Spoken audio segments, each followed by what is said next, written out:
Should Black journalists give a platform to Donald Trump?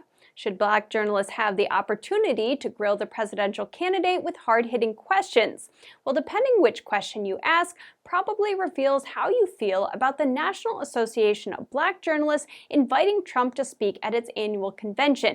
Welcome to Newspeak, I'm Holly Kellum. So, Republican presidential nominee Donald Trump was invited to be interviewed at the National Association of Black Journalists annual convention and career fair. And even before he took the stage, his interview caused quite a bit of controversy, mostly because a few NABJ members said he shouldn't be there. Washington Post columnist Karen Attiah announced on social media Tuesday that she was stepping down as co-chair of NABJ because of the invitation to Trump. She wrote, "While my decision was influenced by a variety of factors, I was not involved or consulted with in any way the decision to platform Trump in such a format. The main rationale for why he shouldn't be invited went something like this. Trump is a racist, Trump attacks journalists of color, Trump attacks the media, and Trump doesn't believe in DEI, which stands for diversity, equity, and inclusion." I saw a few journalists sharing this clip of Trump criticizing journalists of color when he was in office. What a stupid question that is.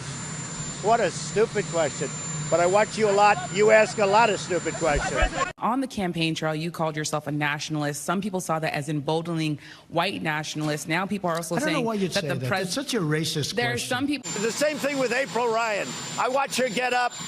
I mean, you talk about somebody that's a loser. She doesn't know what the hell she's doing. Are you going to include the Congressional Black Caucus and the Congressional Well, Hispanic I would. Caucus? I tell you what. Do you want to set up the meeting? Do you want to set up the meeting? No. Are they friends of yours? I'm just a reporter. So he tweeted this late on Friday night. He said, "LeBron James was just interviewed by the dumbest man on television, Don Lemon. He made LeBron look smart, which isn't easy to do.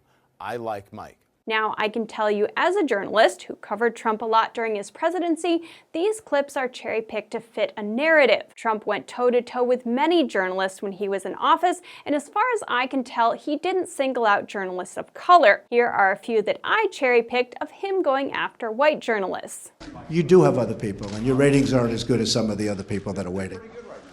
Okay. What do you say to Americans who are watching you right now who are scared? I say that you're a terrible reporter. That's what I say. The argument is that you bought yourself some time and you didn't use it to prepare hospitals. You didn't use it to ramp up testing. Right now, nearly 20 million you're so people disgraceful. are unemployed. It's so disgraceful the way you Tens say that. You know you're a fake. You know that. Your whole network, the way you cover it, is fake. You are a rude, terrible person. You shouldn't be working for CNN. Go ahead. I think that's unfair. You're a very rude person. The way you treat Sarah Huckabee is horrible. And the way you treat other people are horrible. You shouldn't treat people that way. Go ahead. Go ahead, Peter. Go ahead. In Jim's defense, I've traveled with him and watched him. He's a diligent reporter who busts his butt. Well, I'm not a like big the rest fan of of us. yours either, so I understand. to be honest. And instead of choosing all the nasty things Trump has said about journalists of color, they could also have cherry-picked videos showing Trump complimenting them. You're saying months and possibly a year for this shutdown. Do you have in mind a safety net for those who need their checks, those who need SSI? Okay, thank you. Good question. You know, when journalists get up, and you're a journalist, a fine journalist, when journalists get up Sean Hannity. and ask questions that are so threatening. I was quoting we're all you on the directly same from your team. interview with Sean Hannity.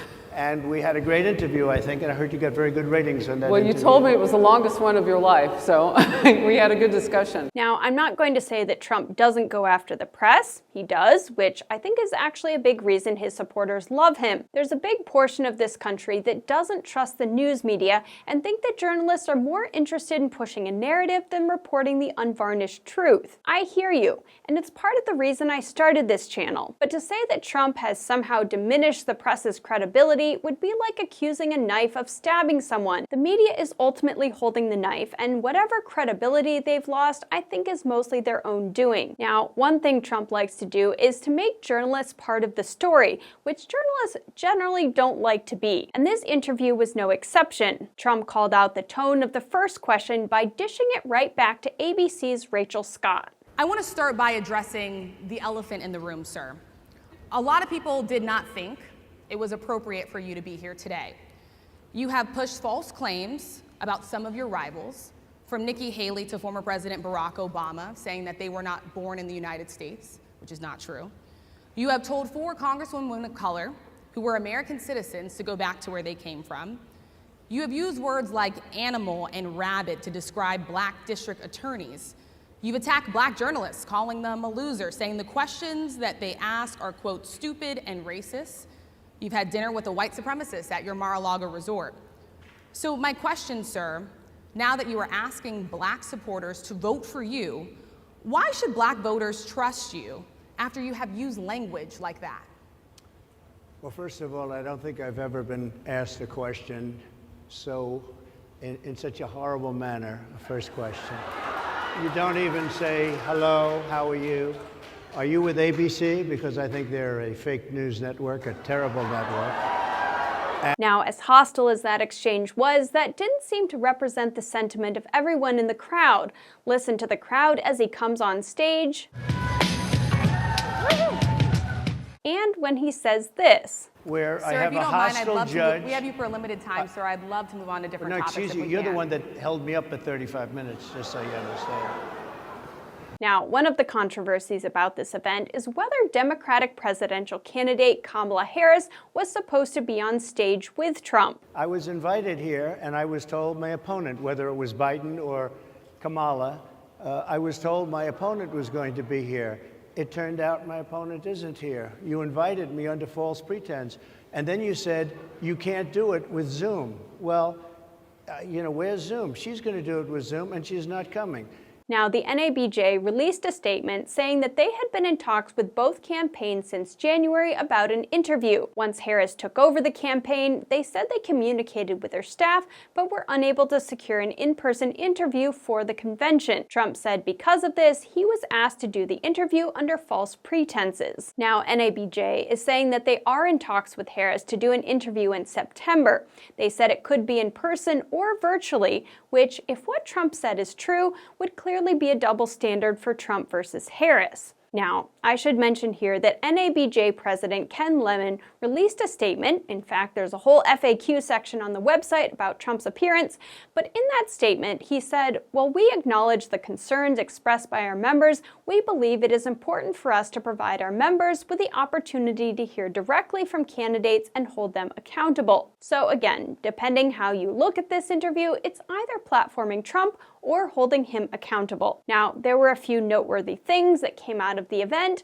By far the biggest headline was Trump questioning Harris's identity as a black person. Here's what he said. Do you believe that Vice President Kamala Harris is only on the ticket because she is a black woman? Well, I can say no. I think it's maybe a little bit different. So I've known her a long time indirectly, not directly very much.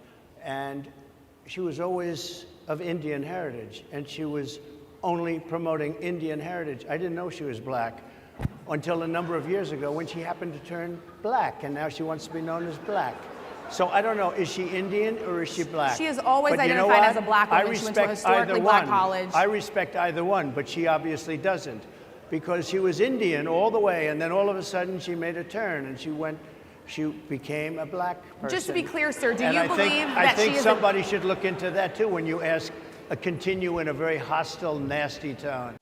Now, I did a fact check on that in a separate video, which I will pin in the comments below. But just for the record, her father is from Jamaica and her mother is from India, making her both black and Asian. Now, the other big controversy to come out of this interview is the real-time fact-checking that NABJ did. Actually, NABJ partnered with PolitiFact to do the real-time fact-checking. And according to NABJ President Ken Lemon, Trump tried to stop that from happening. Now, the interview started quite late, and there are dueling claims as to why. Here's what Trump said happened. The Trump campaign claims that they waited close to 40 minutes while audio and technical issues were fixed. And while the audience seemed to hear everyone fine, apparently there were still issues for those on stage. So, first of all, it's very hard to hear you for whatever reason. Now, Axios is reporting that the Trump team refused to let him go on stage if there would be live fact-checking. Lemon said that he was preparing a statement explaining that's why Trump wasn't coming out on stage when Trump just walked out on stage. Now, it does play to this narrative that Trump lies more than most other politicians, but I think what we'll be telling is if Harris gets the same fact-checking treatment